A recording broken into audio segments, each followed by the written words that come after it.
Welcome to The Grant, the EU funding podcast.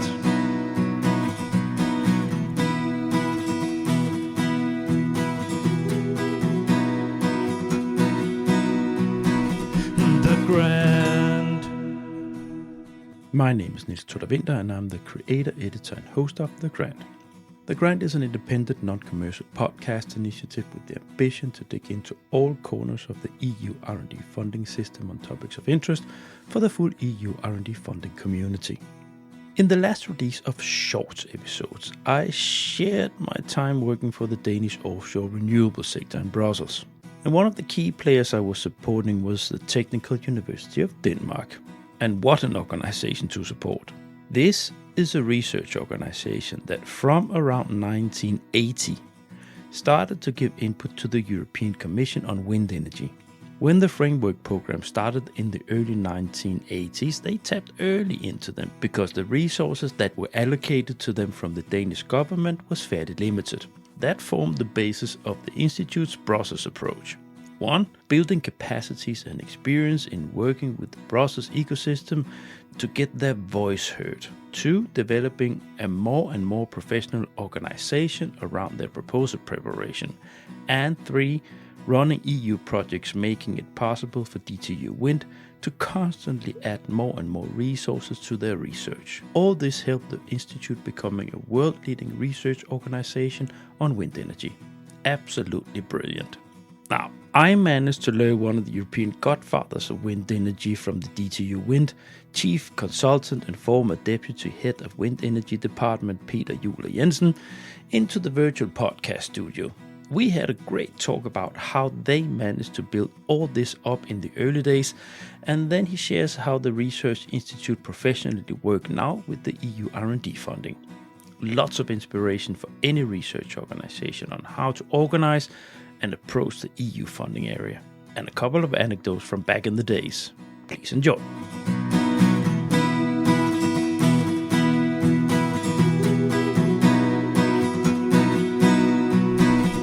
The Grant. Welcome to The Grant, the EU funding podcast. Now, the good thing about doing what I'm doing is that I have a chance or a good excuse to reach out to people that I've known for a long time, or people that I had a contact with for many years ago. And today I have a guest that I've been reaching out. I've been wanting him on board for a while because it's a very, very interesting story that he will be able to share with us today related to EU funding and research. Now, before I do anything else, Peter, welcome. Thank you. Yes. Lovely.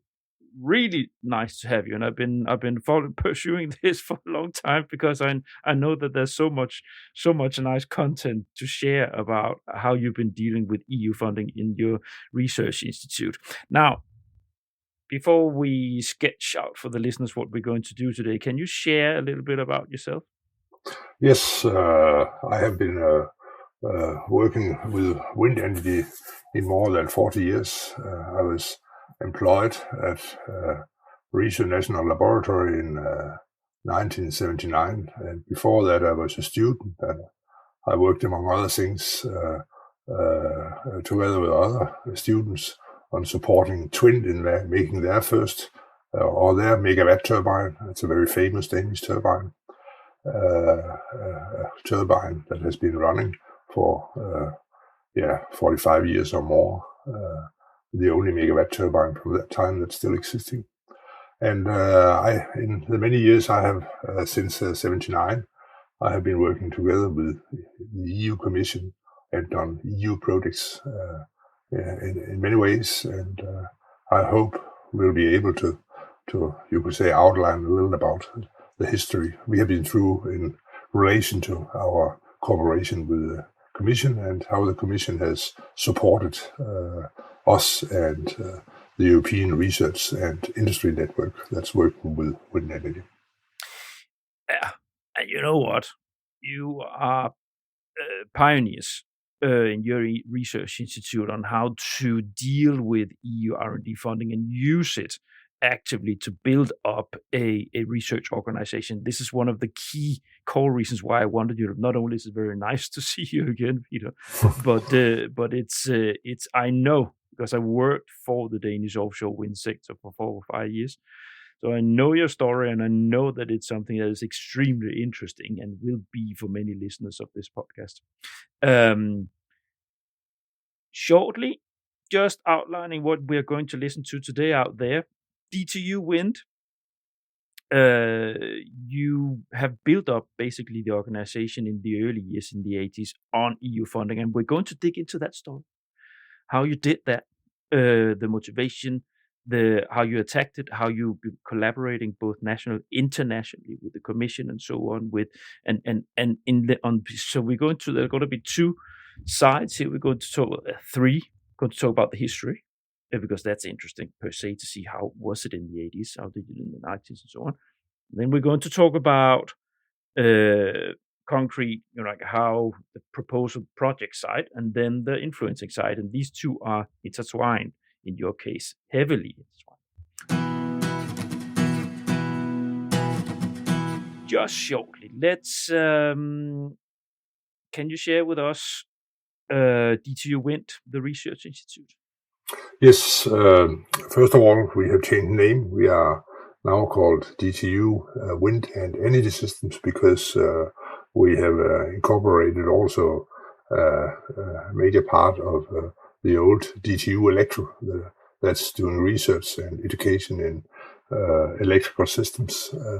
So today we are around 400 people and the largest wind research institute globally. We are working a rather special university institute because we are everybody is reporting how they use their hours in a time registration system, because we are our funding is mainly coming from external projects. About half our funding today is coming from research programs in Denmark and EU and other countries, and the other half is coming from our work for the industry. So about 85 to 90% of our turnover is external income, and that's rather unique for a university it's a lot. department. It's a lot, yes. So, and you could say in our history that has also been one of the characteristics for us, that we have the financing of our department has both when we were at the Research National Laboratory and today a department in DTU. We have always, as we say, earned our money or got our money from external sources. So that's rather unique. The other thing that's unique for our department is that we are working with wind turbine meteorology, where we're looking at wind resources and wind conditions you use when you design a turbine, the strengths of a turbine. We are working with wind technology, where we are going from aerodynamics, mechanics in the rotating system, gearboxes, electrical elements, generators, control systems connecting to the electrical grid, tower foundations on land and offshore. So you could say we are covering nearly we are covering from the wind out to the consumer in our research and also in our education. On the top of that, we are also doing a lot of consultancy for both industry and countries, and we have been done wind mapping for many countries, where we are typically doing it together with the local and meteorological departments, and then mapping wind resources. And in a similar way, we are assisting authorities also to build up, you could say, knowledge, so they are able to implement wind in their energy systems. So we are a broad department, and the latest, you could say, area we have incorporated is social science. So we are working with economy, we are working with how with public acceptance and wind in the market, etc. So we are a really broad department, and what has always been the characteristic for our strategy is that we are always trying to you could say give priority to what's most important for the development of the sector. On the other side, we have a mantra saying that what we do is we are doing research, education, and consultancy technically to open up new opportunities. So we are not a lobby organization. We are not making propaganda, etc. We are a technical university department. Mm-hmm. Yeah. Concretely, how old is the institute?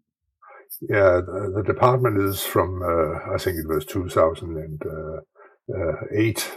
Before that, it was you could say part of research, where research national laboratory is you could say is established in the 50s, and the department was established for wind energy at research was established in the start of the 1980s. How many students do you have? Oh, in fact, what is 100, 500?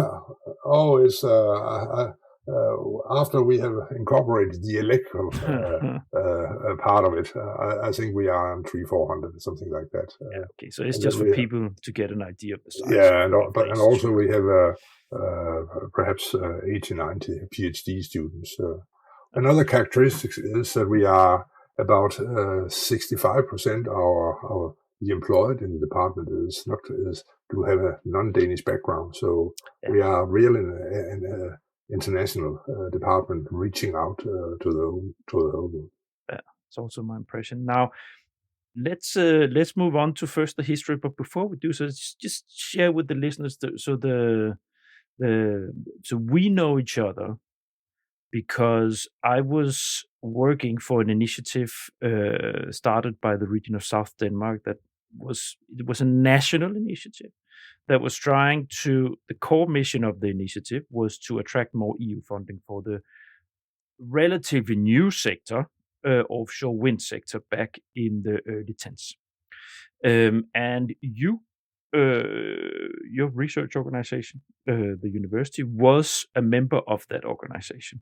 It was a member-based organization, and your colleague, partner in crime, Peter Hauge Madsen, and you were the key persons I was communicating with back then.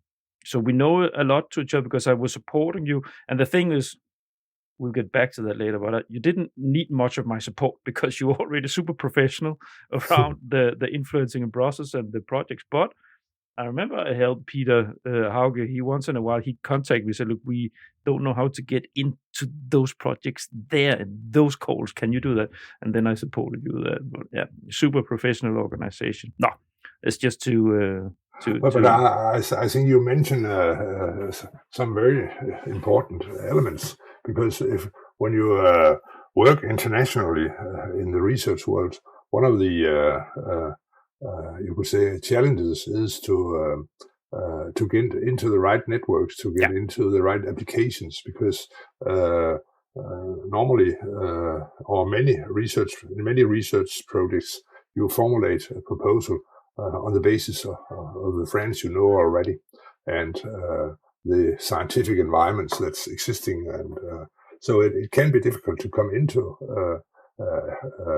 research areas on the one side, and on the other side, it's also when you work internationally, it's a very sensitive thing, because you have also to you could say respect the others, and you have, you could say, kind of a code of conduct where you have to, you could say, find your role and find something that's reasonable. So it takes years to develop, you could say, a strong strategy in that area, because it is so complicated.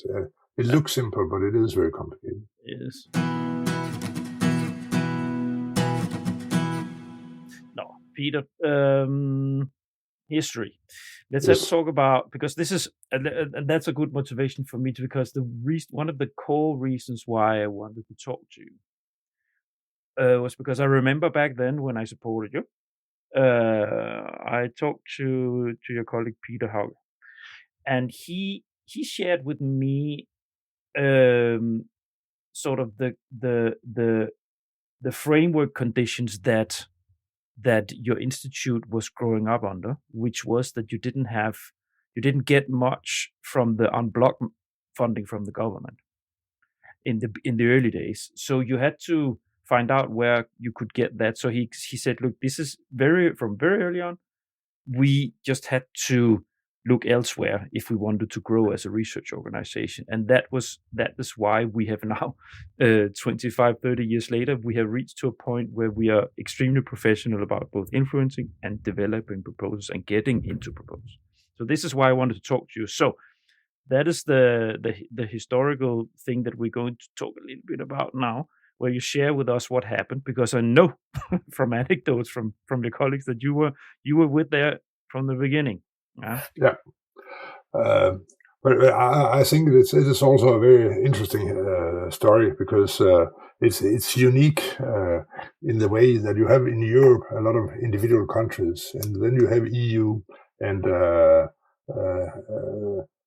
somehow if we want to develop the strengths of EU, then we somehow have to bind the strengths in the different countries together, and you could say that is one of the major, one of the very important things that the EU can do. So in wind, EU can support that there is a network with strong research institutions and universities in Europe that the research, you could say, instead of being individual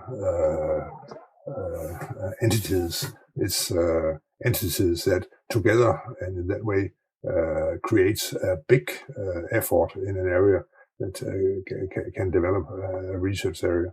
So if we have 10, 15 aerodynamic people working in one area, and then there are some in Italy, Germany, Spain, Holland, if we pool all these, then we're going up to perhaps 60, 70 people working in the same area.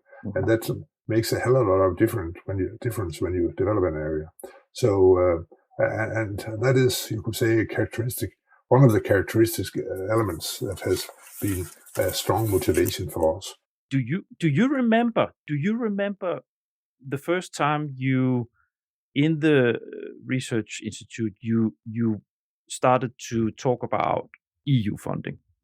Yeah, I do, and I think it's when we want to illustrate the development, I think it's good to start there, because there were two initiatives in the start. One was that EU, you could say, asked the research institutes, the relevant research institutes in Europe to make study projects where we look into what is the need in research. And this is around 1980. And how can you formulate projects together that can make a difference in the industrial development? And that was, you could say, a very interesting period, because we were invited by EU civil servants that discussed with it how can we support the general development. And we looked both into technology development areas, we looked into standardization, etc. And the interesting thing that there the EU Commission was very early out, because I remember I went to a meeting. It was a year after I graduated, but I was together with one of the more experienced civil servants, Flemming Øster. We went to Brussels because we were invited down there to a meeting to discuss a strategy document the Commission has made, and it was a strategy document about how to develop the technology, how to ensure that the market was, you could say, regulated. So there was no low standard. So the low standard products were, you could say, filtered out. And what other needs did we see? So it was very early that the Commission reached out to us and to others. And let me understand. So who facilitated the contact with the Commission? These means was it the Danish government, the ministry, or it was through the ministry. So okay. the EU reached out to the countries, the ministry, any ministries in the countries. Then they reached out to in Denmark to Risø, and then the Risø said, okay, let's send Peter and Flemming Rasmussen Flemming Øster to Brussels, and because we find that they could give a good contribution in that discussion. And we were together with people from England, Germany, Holland on that meeting. But it was, you could say, a start-up of these discussions. And at the same time, the Commission started also to initiate projects. In Denmark, at that time, we started, you could say, mapping of wind resources in Denmark. In fact, we started to develop a method on how to calculate wind resources. And on the basis of that method, we started to map the wind resources in Denmark and looking at their methods to do that. And then the Commission, they learned what we're doing in Denmark and asked us to make a European project. And so then also around that time, we made a European project where we did a project together with the meteorological departments around most of the European countries. And that way, Of course, for the listeners to understand, non-wind energy listeners, which will be some. The reason why this is, of course, important is that to map the wind is to basically, it's like drilling for oil. Yeah, you screen find where is the resource, where is it, where is best to put up wind turbines. And that you are very right. At that time, before we developed these methods, our only way of you could say determining a wind resource on a certain site would be to measure 1 to 2 years with a net mast and use these measurements to calculate the wind resource, and then we would have 1 or 2 years average and use that on the basis of forecasting what a wind turbine would produce. But that's extremely inefficient, and in that way you do not really learn where the wind resources is. And so what was developed was a systematic method to map the wind resources. And to illustrate how important it is, there's a factor of 2 to 3 between the best sites onshore or on land compared to you could say baddest site. So it can really be a disaster if you are not, you could say, determining the wind resource in the right way, an economic disaster. So that's why it's so important. Yeah. So you started this discussions, and then it gave input to the Commission on what they should fund. Yeah. So it was actually extremely early here on not running after funding, but actually telling what kind of things should be funded, and then you would yourself, of course, be involved in approaching that box of money. Yeah, we were asked to formulate a project proposal, and we did that, and we were a coordinator, and then we you could say coordinated the development of these methods, and also coordinated that we collected wind data from the whole of Europe, and on the basis of that, we and our methods, we did the first wind atlas for Europe, and that was really a big breakthrough because before that the only real mapping was wind observations, where you look on trees and waves and things like that, and there's a big uncertainty in that. And this was the first step we did in establishing the basis for a more accurate determination of wind resources before you put up a wind turbine.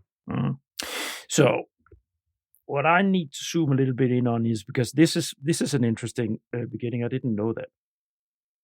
This means that you, from the beginning, you had a nice special status with the Commission. Yeah? I think the Commission, they were. I don't think they are really giving people special status. I think what they looked at what qualifications the different departments and different companies had, and they found at that time that on the wind resource side, they saw what we have made in Denmark and said, we think what you have done already, you could say, qualifies to making a European initiative, and that was what we did. And I would hate to say that we get a special status, Okay. But I don't think that's fair to anyone. It's not Okay. fair to the Commission. It's not fair to us. I think they were very critical in the way they discussed with us. They were very open and they listened to what we said. On the other side, they were not naive. They knew exactly what they would like to have. And All there with the wind resources, I think they were very good because it was well seen and a very good decision to establish that development. And today we are in many places in the world able to determine the wind resources with plus minus 2 to 5%. And at that time it was perhaps plus minus 20, 30, 40%. So it makes an enormous difference in the commercial, you could say, background you develop such a technology. So what I want to say is that, so from this early experience, then you were in the loop with a funded project from the Commission, and then, so I guess from that experience, it was just step by step, because these things develop. Then the Commission, okay, this is something we need to develop further, the technology and so on. How much did you make a strategy around this on how to approach the Commission these early days? Did you early on see, okay, actually we need to sit down and maybe make a strategic approach to how we work internally with this and with the Commission? Or do you remember what happened? Yeah. And I should first mention that we started up a row of meetings between the research centers in wind energy in Europe, also around 1980. And there we invited the Commission, and they asked us to do these kind of roadmaps thinking, and ask us to do strategic thinking. And but of course we also knew that at that time everything was in a very early stage. So what you could do is you could say, which direction do we think is the right direction, and how do we see step 2, 3, 4? But it's step 1 that you do a real recommendation on. And we did have these discussions with the Commission, and we did have small strategies, but it's not at all comparable with what we have today in ETIP and in ERA, etc., where we have. We'll get to that. We'll get to that. Now, so your framework conditions in Denmark, I know because we discussed this in the pre-talk, your baseline funding for research for what you did was even narrowing a little bit in it. Is that correct? Yeah, we had some small EU funds, but it was extremely important in relation to EU. Then we had national research funds, and then we had a certification scheme in Denmark, because in 1979, in August, we in Denmark also started a subsidy program for renewable energy, wind, solar, biogas, and there the research and the test station for wind turbines were. That was our organization unit at that time. We got the privilege to be the certifier of turbines before they could get subsidy in Denmark. And for that, we also got funds, and we also got funds for testing turbines. So these first funds also, you could say, were the background together with a research program or project for starting up the whole systematic development of both research and testing and certification procedures, etc. So it was EU combined with national funds. There were no real industry funds at that time because the industry was small companies, 20 or 10 to perhaps 100 people employed, but it was really small companies. And so the funds at that time, it was national and EU funds. There were also others. There were some later, a little later, United Nations funds and others, but mainly Danish and EU funds. Do you remember when you realized in the management of the research institute that this is something that is lifting us? It has the potential to lift this research institute to a new level if we get more professional around the EU part. Do you remember that? Well, I think it was in the 80s we tried to develop that, and I think everybody also realized that we need to create a more professional approach around projects, about the way we work together in the research world and the way we work together with industry. But I don't think you can point on a certain. A long time ago, I understand. Yeah, but also I think it's a gradual development. When you look on the development, one of the things that besides what we see in EU, there was also the development in California and US, and it's very interesting because that was, you could say, a boom in wind energy, where industry were developed in Denmark, UK, Germany, Holland, Switzerland, and US, and but then this Californian market broke down because the tax incentives were taken away by Reagan, and in half a year, nearly all industries in Europe went bankrupt or stopped producing wind turbines, except the Danish, because in Denmark we had a subsidy scheme also, and the Danish manufacturers survived through the Danish subsidy program. And you could say that's one of the strong sides of the Danish development, that the Danish companies have, that's also still existing, Siemens Vestas, they have roots down to around 1980, and we have roots down to the same period, and have in all that time worked together with them. So for us, it has been natural to work together with industry also when we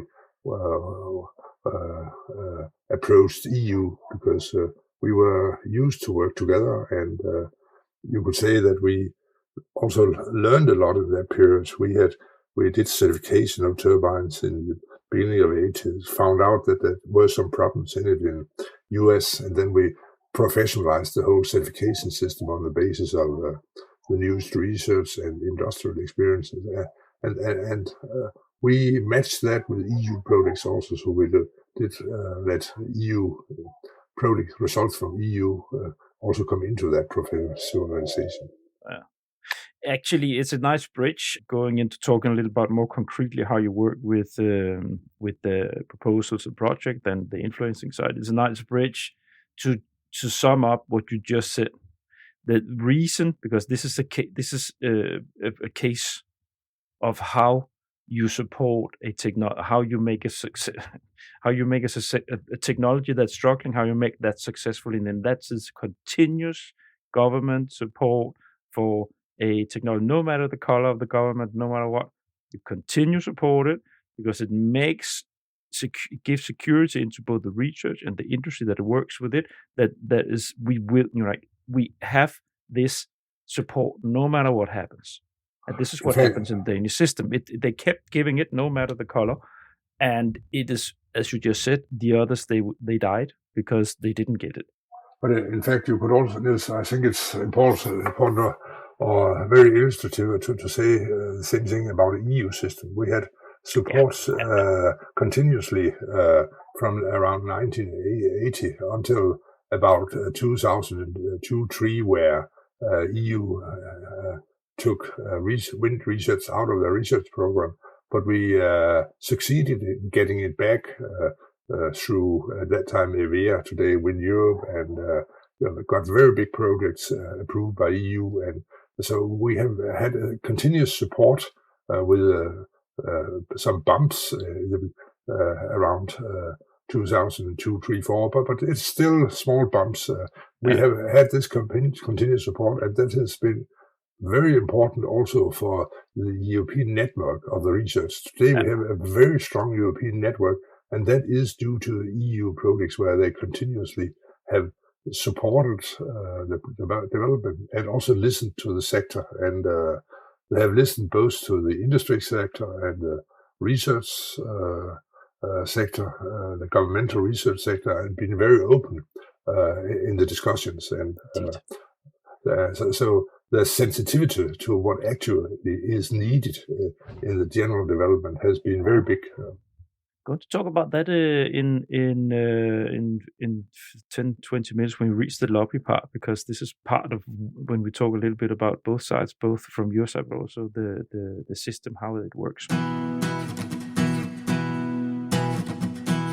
Let's move into this second block. I called it two sides of the sword. So it's the proposal project side and the influencing side. So first, can you share a little bit with us, how are you, so now you've been, historically, there's been a historical development where you've been refining the approach to how to work with Think into a very professional organization around developing proposals and implementing projects, both as coordinator or as work package lead or participating partner. Now, how did you develop the organization around the proposal writing? Do you have dedicated people, or do you teach your PIs to write themselves? Do you have a body support, or where people side guy teaching like this? So how do you work with that? How have you developed this into a professional this part, the proposal writing?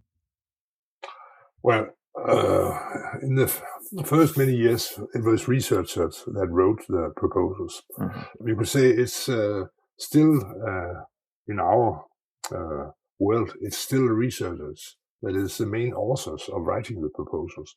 But they are getting more and more support by professional staff, and the professional staff, they know a lot about EU technique in the way of writing proposals, in the way of administrating proposals, the legal sides of it. So today we have a group that is supporting the researchers in writing proposals. We have only in your institute or in the university projects. We both have it on the university level, but we also have it on our department. Okay.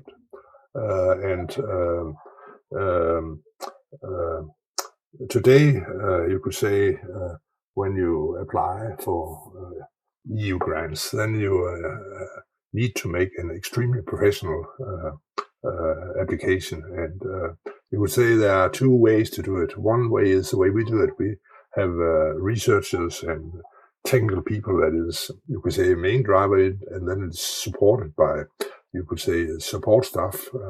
But there are also other EU projects that is, you could say, granted, where it's big consultancy companies that have no clue about wind, and then they do a proposal together with some with companies, but they are the main writers in it. And it's two kind of proposals. So, well, the first proposal is on the basis of, you could say, the technical content, and the second is more a commercial development thinking. And what we see now is, you could say, a little. We see a kind of battle there, because we on the university side, we think it's extremely important that it's a technical part of the application that is the main driver, but we also see in the this professionalism, professional development, and also the way the society and the systems are getting more and more efficient, that there is, you could say in Danish, we have a djøfisering. It means that it's economists and lawyers that is the main writers. And we have to match that in the way we develop us, and we do that. Yeah. But it's guys like me that sit in consultancy companies and write stuff. Yeah. This, of course, especially because I know a lot of wind, but as a case of an example, it would be someone like me that would sort of not know details of content, but but Niels, I think we should lift us a little up, because it's the big consultant companies also in Brussels that do write these projects, and many of them do not have a clue about wind, and then they have people assisting them, but. It's a different kind of efficiency. There, you could say the efficiency is that you are having a project proposal machine, where the efficiency is that it gets granted. Where from our side, it is our efficiency is that we get projects that gives you could say results. Scientific and technical results that is good for the development.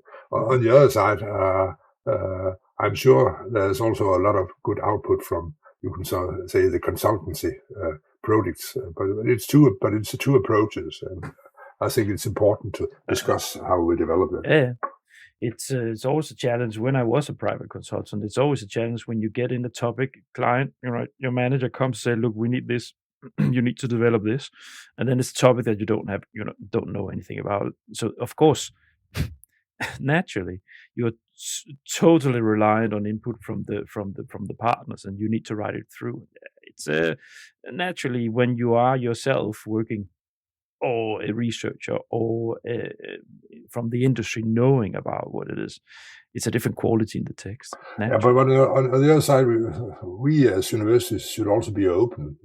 And say that if you are not professional in proposal writing, then it's good that companies can get support, because they should also have a chance in this game. So, but I'm just saying that it's different trends we see in the development. Yeah, but this is where I want to go with you, Peter, because Okay. you have professionalized it as a research organization, public research organization, university. You have professionalized this internally. That's the baseline of this episode, because you have been working with this for so long. So you probably have, correct me if I'm wrong, you probably have lots of systems. You have a lot of internal institutionalized knowledge from people who have been there for years, who knows how to do these things, who knows how to do the EU language in the proposal. They are researchers, super professional researchers. They know exactly what to do with that, but they also know how to convey a message in an EU proposal, because you've been doing it as a continuous. It's half of your income. Yeah, it's part of our work. Exactly. So of course you're right in that. But you can say the other side of the coin is also that the expectation to what comes from us is also increasing, because the commission say if it comes from you, then it should also be 100% correct. It should be shining. It's we are both having a lot of benefit of it, but we are also a slave of it, because the expectation increases, and that's fine. I think that's very good, because it's the only way to improve our efficiency and get better and better, and that is that the expectations are also raised. Commission is not angry; they're disappointed. How could you? No, but I think it's fair, and it's also fair that if you have an SME, then you should not have the same requirements to the formal way they are formulating things and the way they are reporting, etc. Give them a chance, and where we as professional organizations, you should have we should live up to other standards, and that's fine. I think it's fair that it is so. Yeah, it's you've been involved so long that this is what you get. Yeah, it's they expect you to.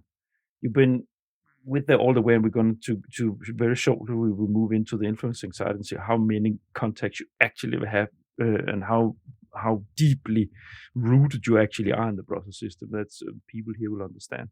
But maybe I just share with the listeners who doesn't know anything about wind in the wind energy sector and research.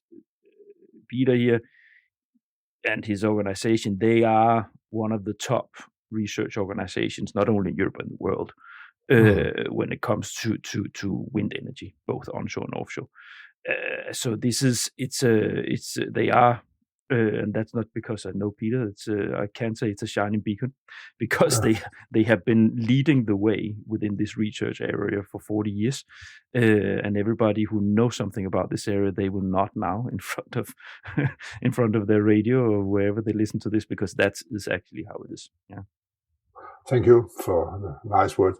No, but it's just for people to understand out there what organization we're talking about. You are top within this area. I think it's also a fair description. Because I would like to make a short, you could say, survey coming from the in the 90s. Because there, I think one of the good things that the Commission did, besides supporting the project cooperation between research and industry and across the European countries, the borders of European countries, they also supported the development of the next generation wind turbines in around 1985, 84, something like that. The turbines was about 600 kW, and then the Commission decided to support the development or to make a big step forward. So they supported the development of megawatt turbines. And it was both Vestas, Siemens, Micon, Nortank at that time. It was Enercon. It was many companies across Europe where companies got support from the Commission in combination with country support and their own contribution. And in that way, we made a tiger step, or what's it called? A tiber spring in Danish. It's called tiber leap. A leap from 500-600 kW to megawatt, and that was really an efficient way of supporting the upscaling of the turbines. Then later, in the on the basis of the initiative from the research world, we made a big project called Upwind, where we said we think we would like to see if it's possible to make a 20 megawatt turbine. I was coordinator for that project, and we also did that together with establishing a thematic network and later a technology platform in EVEA, now in Europe, and that also made a really big step, because there we had 45 people in one project, Upwind.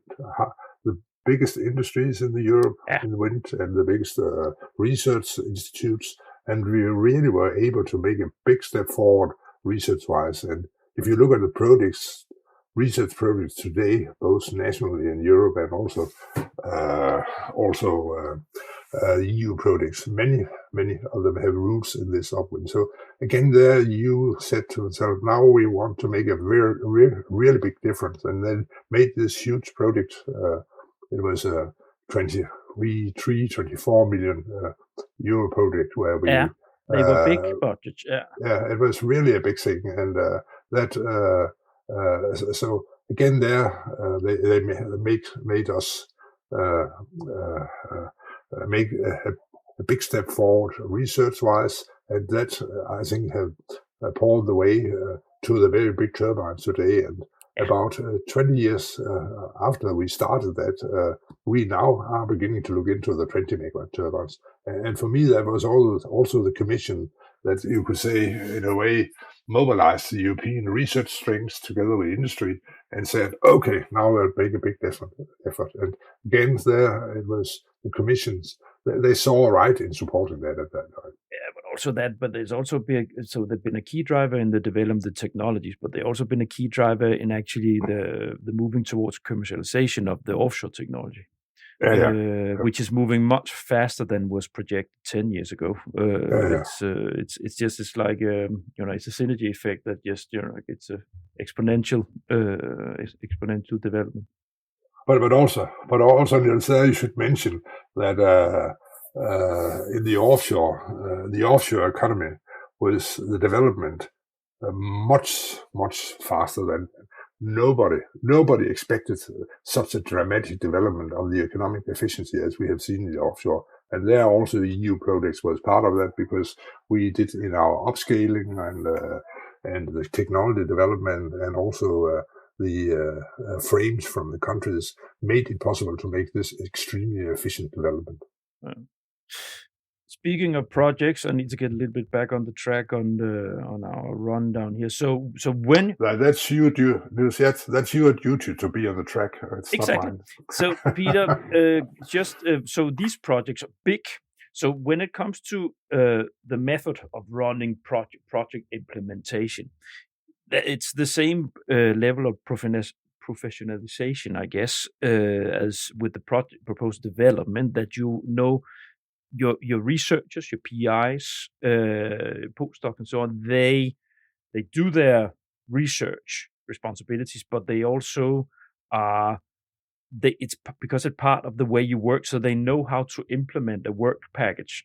They know how to work, do research work within an EU project in terms of reporting hours in your systems, all these things that if you have researchers sitting and doing it for the first time, they're very insecure about it. But since it's the way you're working, my best guess is that the individual researcher is more comfortable with it in your organization, because there's always someone to ask.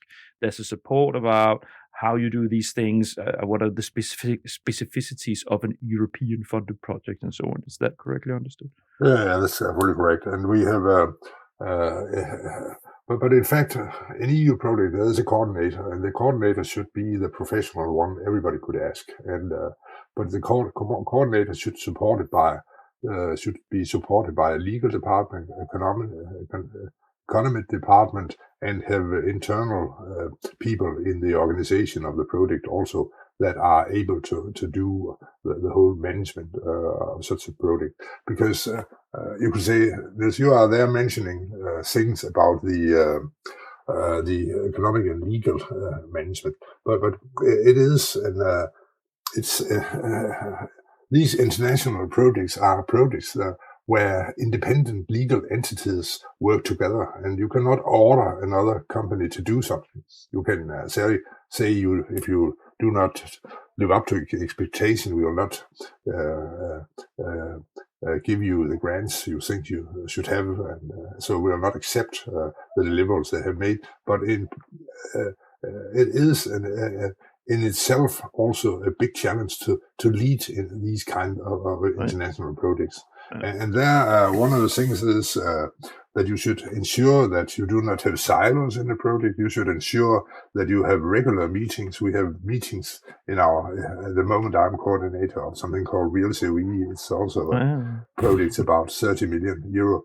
And then you should have weekly meetings. You should ensure that people are delivering. You should ensure progress all the time. And if you do not do that, then it'll fall apart, and people will not deliver. And it's not bad will, because there are most of the participants, they have several jobs they are doing, and one of them is participating in such a research project here. And then you should press continuously to ensure that you have an efficient, well-working project. So there are many things, and there you could say the formal hindrance should not be something that hampers the development, because it's so easy to say, oh, it's a formal thing, I'm not able to find out how it works.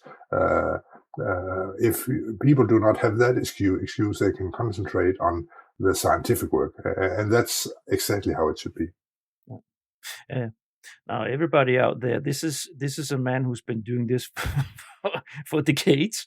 So I guess managing a project of 70 million. How many partners are you in that?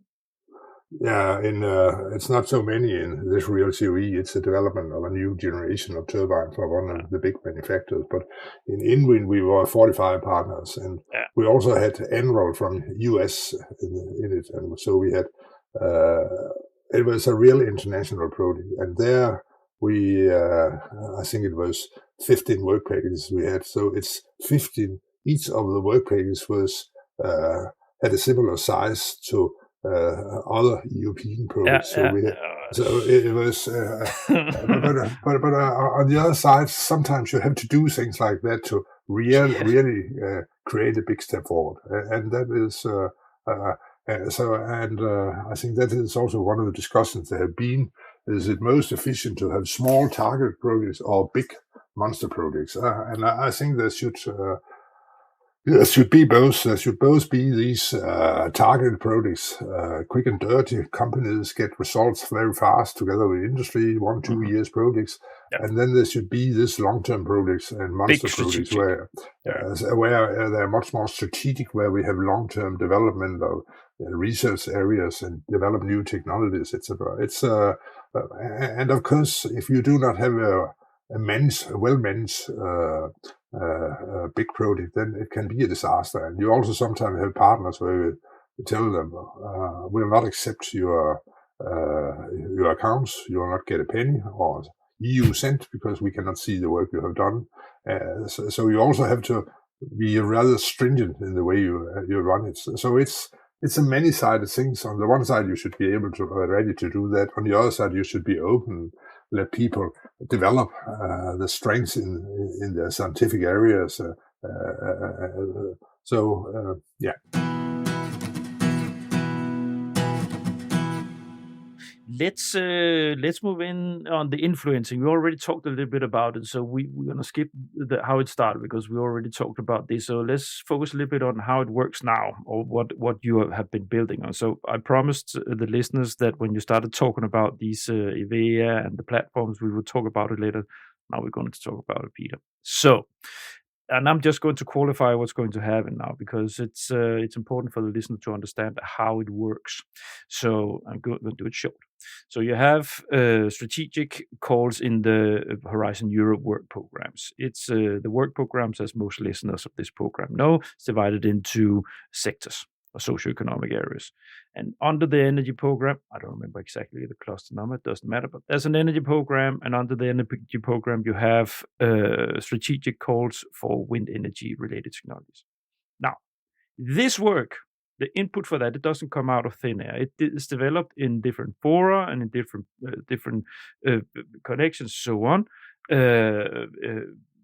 boards and so on, that gives input to the commission, and it is extremely coordinated. But it has not always been coordinated, and this is where you will start taking the dear listeners and me into what happened when it started to become coordinated. Because the commission, they launched the technology platforms, but I get the feeling that something was going on before that. Can you share that? Yes.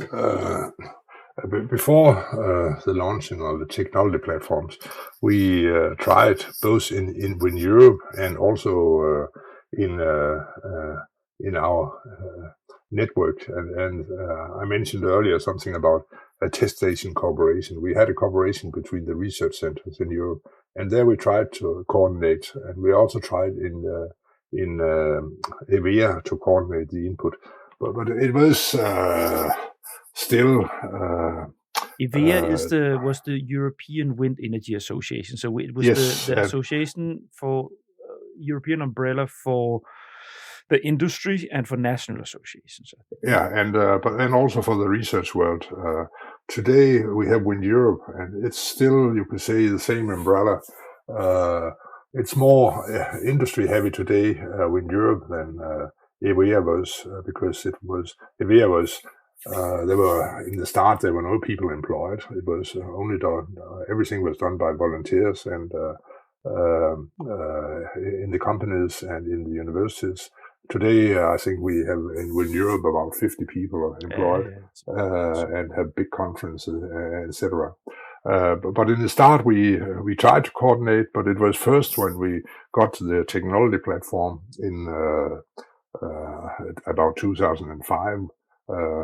Before that, we had something called thematic network. That was a kind of technology platform. It recommended a technology platform, and after that, we had regular recommendations from the whole sector. And we used the technology platform at that time you could say, formulate common recommendations from industry and the research world. And it was at that time in EMEA, but later Wind Europe, that hosted all these events and also were, you could say, the coordinator of these activities. But it was funded by EU. And yes.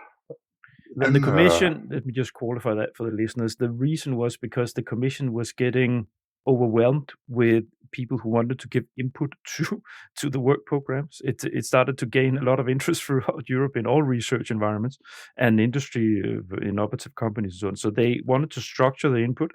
So to do that, they made technology platforms, which was for us, that was connected to each work program. And sub-program in each work program, but they didn't make for everything. But they took the most important ones and made technology platforms, as far as I remember. Yeah.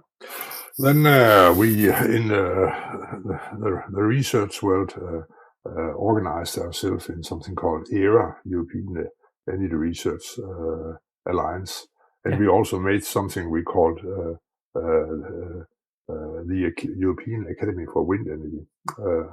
The first one, ERA, was a kind of lobby organization, or that should formulate common recommendations in the research world, where wind was one of the groups under this umbrella. And then we have a European Academy for Wind Energy, and that you could say organization is a more loose organization that is doing recommendations on long-term research, and focusing also very much on education. But so today we have in the academic world ERA and European Academy, and today we have a technology platform under Wind Europe called ETIP, where 2/3 of, you could say, the formal voters in that is industry, and 1/3 is research, and there we also do the formulation of common recommendations from the research world and the industry world. So today we have organized, you could say, the recommendations to the Commission, and it does not mean that everybody in Europe can go down and talk to the Commission. They are very open and they'll listen to you, but they have you could say, a recommendation from the sector, and it's a kind of trying to make a one-voice recommendation from the whole sector. And of course, there are people with other opinions, and they also approach the Commission. But the Commission mainly use these recommendations from these projects in their calls. Now, I think as I've seen you work, I've seen DTU work in these platforms. I've seen how professional this work is. That was back from 2010 to 2015, and I was the guy in Brussels that was supposed to support the whole sector. You were extremely professional around your own approach in the technology platform, but you were very positive on supporting the sector as such. So I was coordinating with you. You were doing you had your priorities and agenda and so on. Super professional.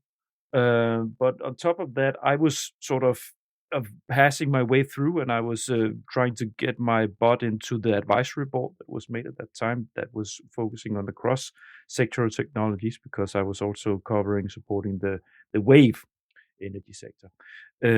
But in this work, I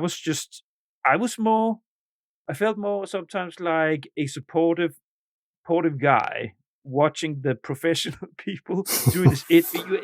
I was so impressed about how professional you as a research organization had become. It was like watching Mozart reading a partiture, right? You were but really, Peter, it was I was very, very impressed. how do you internally you must have a very strong structure in the research institute in relation to the Brussels work. Yeah, we have. It's not so strong, but we. If you take these years you are talking about from around 2005, 6 10, to 10 to 15 that was when I was older. 10, 12. Yes, I was coordinating the work from our side, and we were coordinating very strong together with the industry in a steering committee. We were extremely responsible in the way, or serious in the way we had our discussions in this steering committee. We wanted to ensure that there was a full backup, so we were really searching consensus on the one side. On the other side, there was, of course, conflict of interest, and there always are, and you have to be, you could say, extremely well prepared when you run these international meetings, because if you're not extremely well prepared, then there are so many ways things can go wrong if you do not respect the many different interests you have in the discussion. So it's and what you have seen is perhaps that we have been very, very well prepared. Everybody knew their role. Everybody took their role, both the industry people and the people from the academic institutes.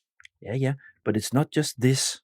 It's also taking the national level, because you are involved in the reference group in relation to the program committee work that the Danish government, Danish Ministry of Science, Technology and Innovation, that work they do, where the member states sit and vote and shape the final. So the input that you've been shaping together in the platform, that comes from the platform, and that's what the program committee receives from shaped by the commission. Yeah, but they received the input, so to say, from you, that, and then the people, the Danish government representatives, they knew exactly what they were supposed to push for, because you were sitting also on the national side. So you were working, like in a way to secure yourself that the strategic elements here that were, it's correct. But it is also important to say that when you do this work, then you should not be too hard taking care of your own interest. You should really look on the broader, give it a broader perspective, and that's if you do that, take also respect other interests. Then it's people will respect much more what you're doing. Sometimes there are organizations where there are really tough people that say, "Oh, now we want us to get our share, and it's unfair," and blah blah blah. And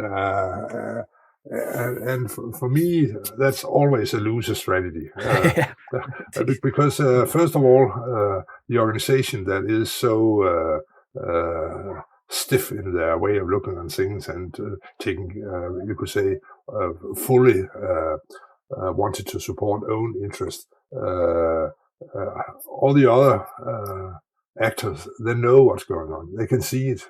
Don't think that they do not understand it when you try to be too narrow in the way you take care of your interests. So it's both you that loses, and also the whole the cooperation between all the actors also lose when these you could say actors are trying to you could say benefit or take a bigger share than what's reasonable in the context. So, and if you work with that and discuss that with people, and take the challenge to discuss it with people, and also confront them with people and actors, that it's you should see where are you. You should see on yourself or in the mirror and say what's the fair part of this my share of the whole project. Then you should divide with 2, and then I'm sure you are coming to something that's reasonable. I always say, well, when it comes to this part, when you engage yourself in technology platform work or other forums that gives input, because it's different from work program to work program. No matter what you do, if you go in there, the most important thing is that you're honest, that you're transparent, and that you show will of collaboration. If you come with your own agenda, everybody has their own agenda, Exactly. but everybody understands that. But Exactly. if you don't want to listen, and if you don't want to bend, if you don't have the collaborative attitude of such a forum of discussion, where should this technology go? What should we focus on? What's important? If you sit on your own stuff, first of all, it's very, very quickly, you will not be very much included in discussions, and you will not be very often approached inter-meeting. A lot happens in between the meetings, so people stop calling you because you're going to be left there alone, because everything in these fora, what is important there is that you agree on things, that you bend towards each other, and then you find a solution, and you're just going to be left there standing on the platform. I think it's a very nice way you are formulating it. I fully agree. It is, as I said, one of the things I said in the start of this interview was that when you maneuver in such an international context, then one of the things is how can you position yourself, and how can you be part of, you could say, the central part of development in a technology area. And it's so important that that people can trust you. You send clear signals. It's transparent what you say. That you are flexible, not without open integrity and position, etc. But flexible, and if you are in that way show respect to others, then they will also show respect to you. And so I think it's so fundamental, and it's in all international forums. It is like that. It's I have been part of the international standardization. I was the working group that formulated something called the Mexican hat. I was chairing that working group. Everybody hates it today. It's something that says that the wind goes up, the wind goes down, and goes up again.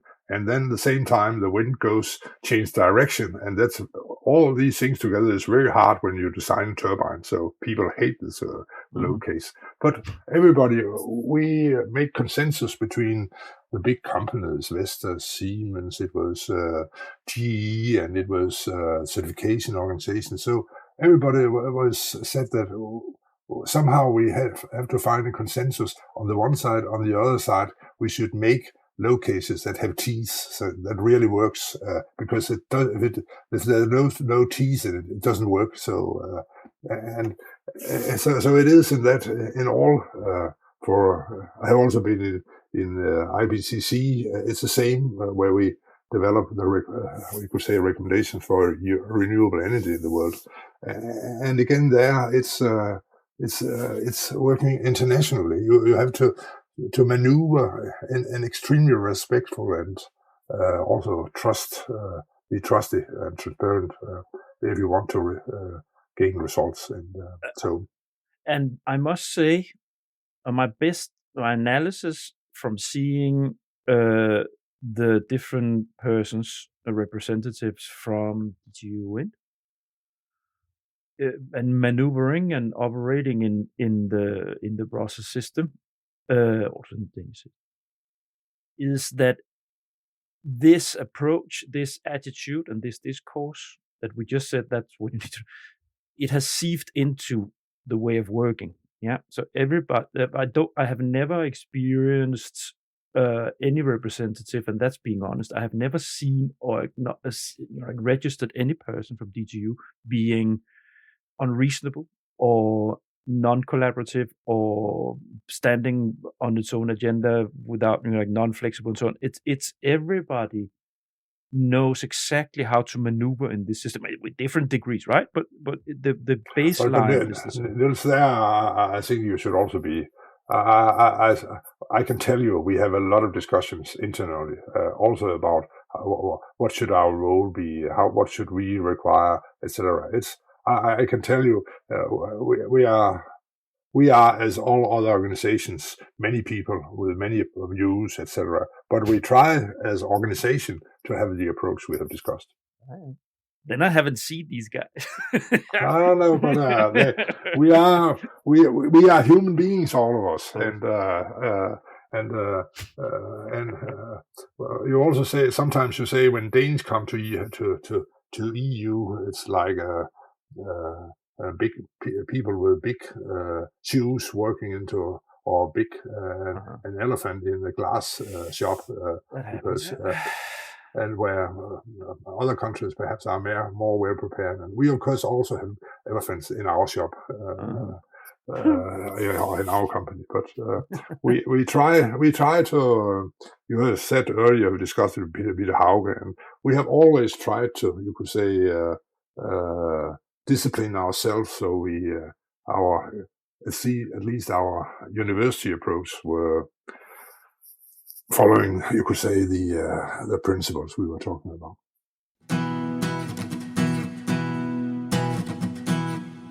On that note, let's move into the last block I made, the Synergies block.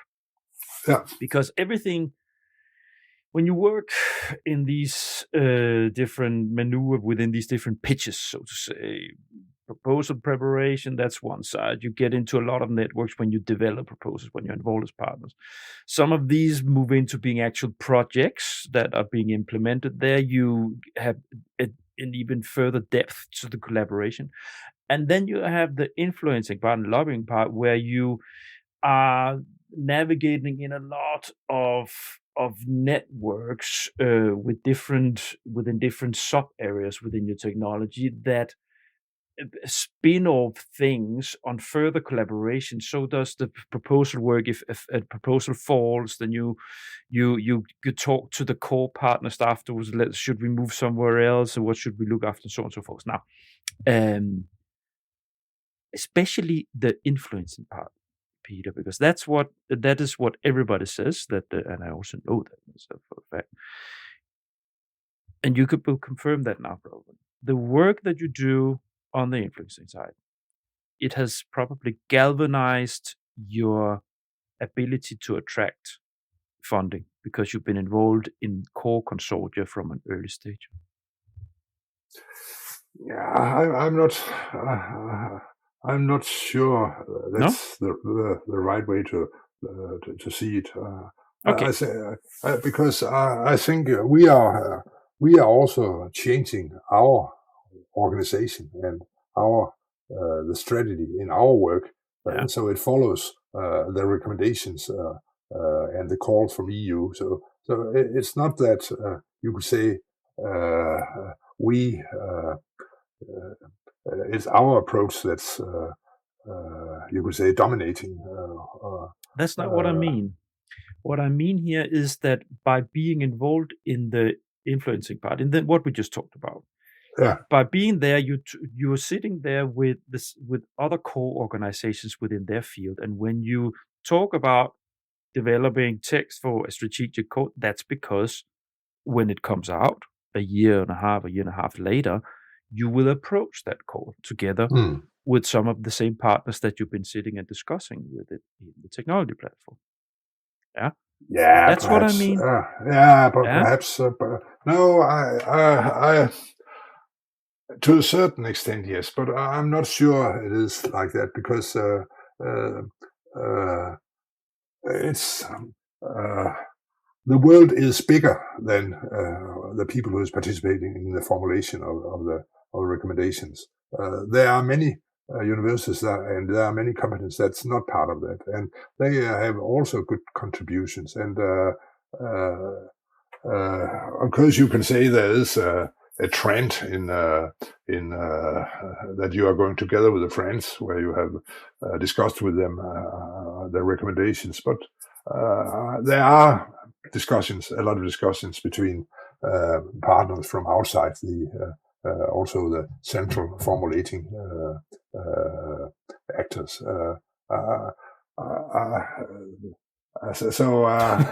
But if you look on who it's is interesting because because if you look on some of the projects we did not get, we can see that it's competing consortia that perhaps were not part of the formulation of the calls, but they were able to, you could say, make a better applications than we did, and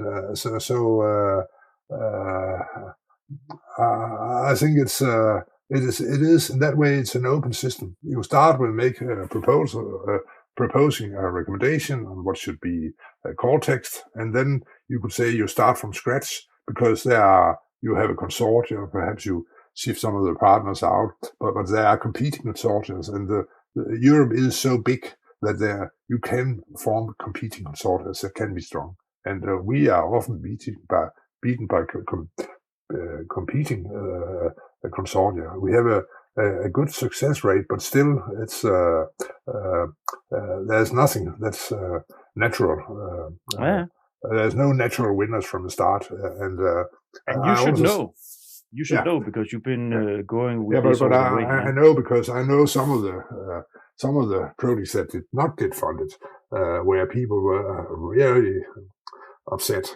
You're always upset if you are not getting it funded because my proposal is much better, and that's a good thing because you should really think you have made the best proposal on the one side.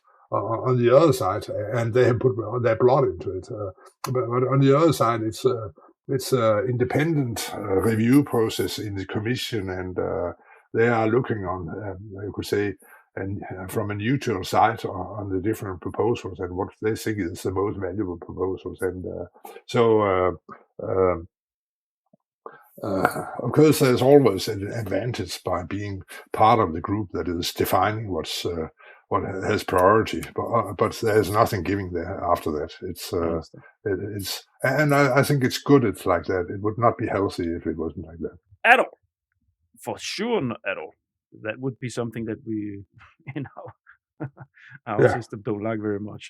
No. Now, what I want to ask you is something on a different. So there are two elements that I put here to bullet. So you have the, as always, it's like this within research and within industry. There's a certain focus on being strong. That's what many researchers they are interested in their field, but also want to be the first to discover or the first to develop a groundbreaking technology and so on. Do you might not be able to answer or reply or no, but do you know for sure if some of the works you've been doing through projects with EU projects has put you in the lead as a research organization within a specific technology area? World lead or European lead? Yeah. For example, this wind resource assessment method we developed in the 80s. Today we are nearly dominating globally the methods to determine the wind resources with the European Wind Atlas, WASP. So that is an example of that. On the other side, we have also a reasonable, you could say, a big role in developing design models, wind turbine design models, everlasting models, and models that CFD models that determines the flow around blades and the turbines and other models. But on the one side, on the other side, there are competing models, and they are not. We are not dominating. It's we have models that's used globally by nearly all OEMs, all the wind turbine manufacturers. On the one side, on the other side, it's there are competing models. We have closed source models. We have open source models. There are other open source models. So there is not a monopoly in it. But we, it's of course it's our strategy to have you could say have a role where our software is, you could say, on the table when the discussions are taking place around different topics. It's both research-wise, but it's also when you develop a new turbine, new technologies, etc.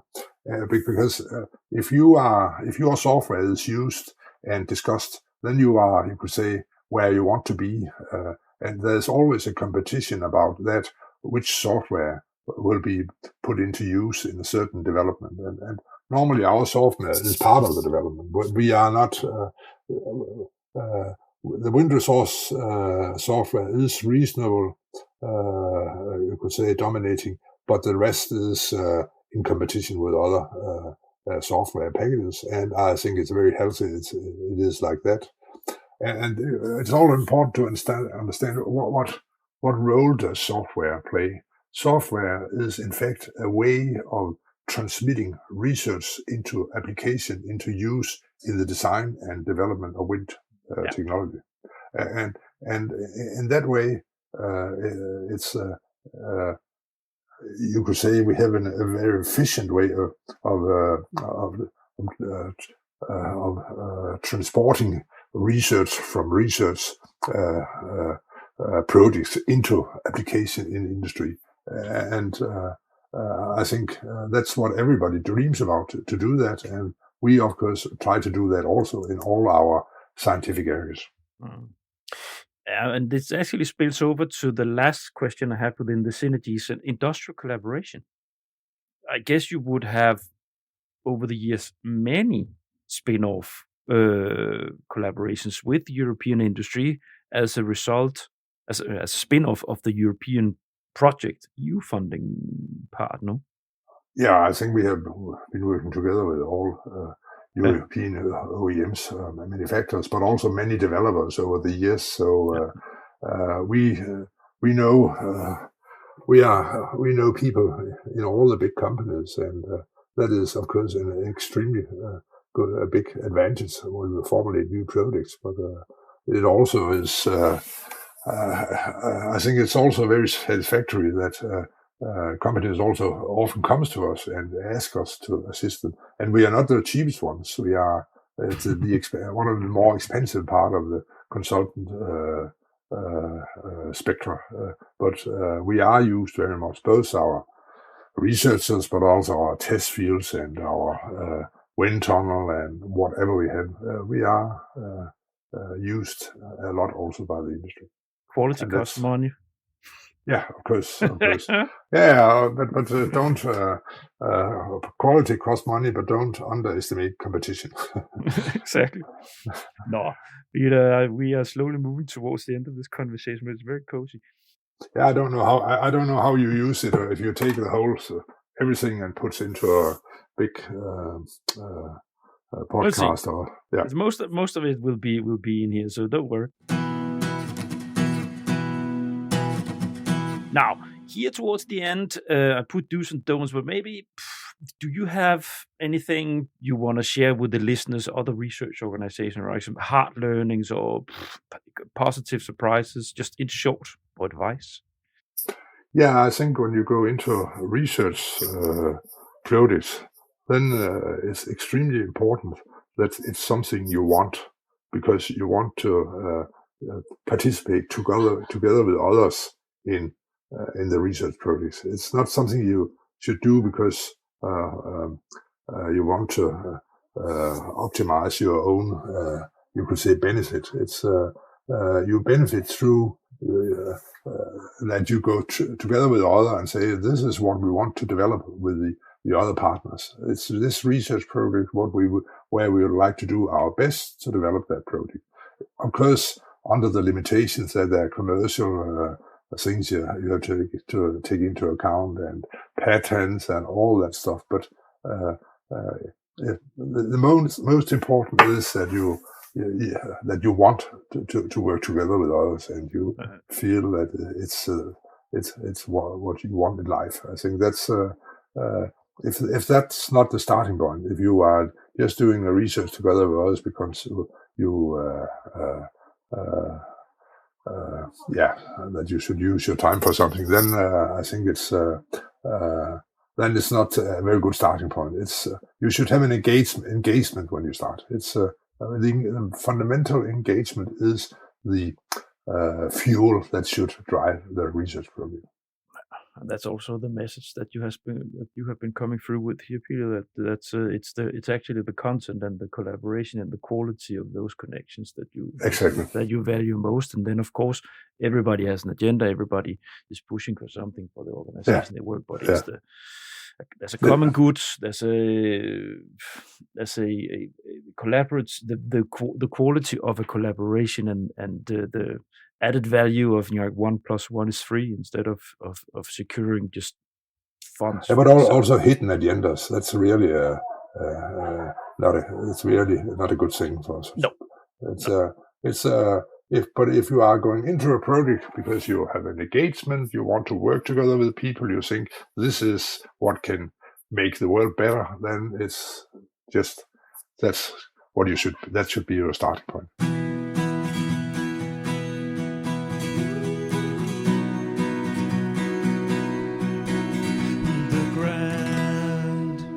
Right, the last segment of my all my episodes here, the toughest challenge. So, what has been the toughest challenge over the years in building up this approach in the institute?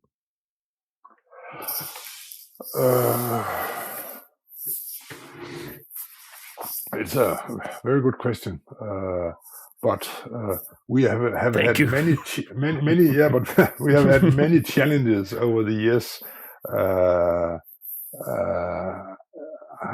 I think as long as you work together with people you like to work together with, and where you have trust with these people, then you can cope with nearly all challenges.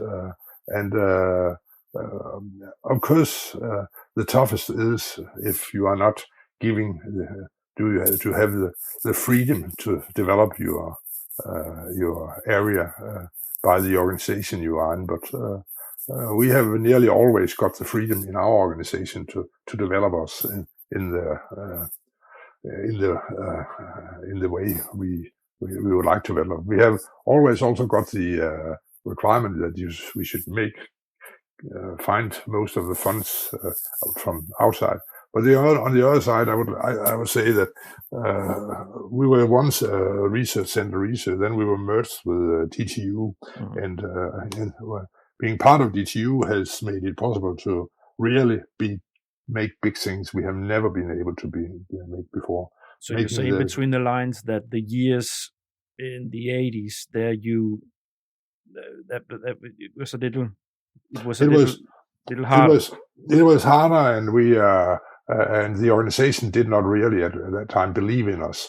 But after 2000, it became better. And when we became part of DTU, there has been fully support. And it's not that there have been a negative support over the periods. There have been, sometimes it has been critical, but we have never seen, you could say, a destructive approach from management. But in the 80s and the 90s, at research, it was a nuclear research establishment, and they were not really believing in this wind, but after the around 2000, then they changed attitude, and when we became part of DTU, we have, for example, invested in wind tunnel. We have invested in large-scale test facility and Høvsø and Østerild, where it's really big money we are talking about. The organization have been extremely supportive. So, and that is the key, that you should be part of an organization that really wants what you're working with. Well, on that note, thanks. Now I'm just going to shut down the program. Land the plane before we say goodbye to the listeners. Dear listeners, thank you so much for listening to the end. I hope you have enjoyed this as much as I have to dig into archaeologically, so to say, on the early days of the EU funding system, or how some entrepreneurial spirited researchers, they dug into this and managed to build up a super professional organization on this. If you liked what you just been listening to, go to my website, thegrant.eu. There you will find more than 100 podcast episodes at this stage. Lots of content if you like what you listen to today. It's on the campus button. If you go in there, there's a lot of content related to the research world and EU funding. While you're there, by all means, subscribe to my podcast, to the email list. This spells currency in the podcast world. So if you have any sympathy at all with what I'm doing here, by all means, please submit your subscription there. And finally, the fun happens at LinkedIn. This is where my presence is. So connect with me, Niels Tudor Wind, on LinkedIn. This is where I like stuff, I share stuff, and this is where the marketing on my episodes when they come out happens. So this is where you can follow the flow. That's it. It's always doing this in the end. I always forget something, but I sort of professional. After 100 episodes, I finally sort of find a rhythm with it. No, Peter, thanks. You're welcome. It's been a pleasure. It has been a pleasure. And we will connect behind the curtain here as we move on, because there's you have people there that I really would like to talk to about, other elements in relation to funds, but we'll get back to them. Okay. Let's say goodbye to the dear listeners. Bye. Bye-bye.